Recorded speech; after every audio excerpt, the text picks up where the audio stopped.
Welcome to R5 TV news.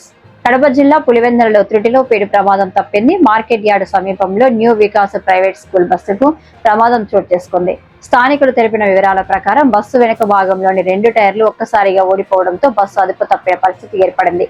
ఆ సమయంలో బస్సులో సుమారు 30 మంది స్కూల్ విద్యార్థులు ఉన్నట్లు సమాచారం. అదృష్టవశాత్తు విద్యార్థులకు ఎలాంటి గాయాలు కాకపోవడంతో తల్లిదండ్రులు, స్థానికులు ఊపిరి పీల్చుకున్నారు. అయితే ఈ ఘటన తీవ్ర భయాందోళనకు గురిచేసింది. స్కూల్ బస్ల ఫిట్నెస్ నిర్వహణపై తగిన పర్యవేక్షణ లేకపోవడమే ఇలాంటి ప్రమాదాలకు కారణమవుతోందని స్థానికులు ఆరోపిస్తున్నారు. సంబంధిత అధికారులు చూసి చూడనట్లు వ్యవహరిస్తున్నారని, విద్యార్థుల భద్రత విషయంలో నిర్లక్ష్యం తగదని వారు ఆవేదన వ్యక్తం చేస్తున్నారు. విద్యార్థుల ప్రాణాలకు ముప్పు కలిగించే విధంగా ఫిట్నెస్ లేని స్కూల్ బస్సులు రోడ్లపై తిరగకుండా కఠిన చర్యలు తీసుకోవాలని ప్రజలు డిమాండ్ చేస్తున్నారు. అలాగే జిల్లాలోని అన్ని ప్రైవేట్ స్కూల్ బస్సులపై ప్రత్యేక ఫిట్నెస్ తనిఖీలు నిర్వహించి నిబంధనలు ఉల్లంఘించిన యాజమాన్యాలపై కఠిన చర్యలు తీసుకోవాలని కోరుతున్నారు.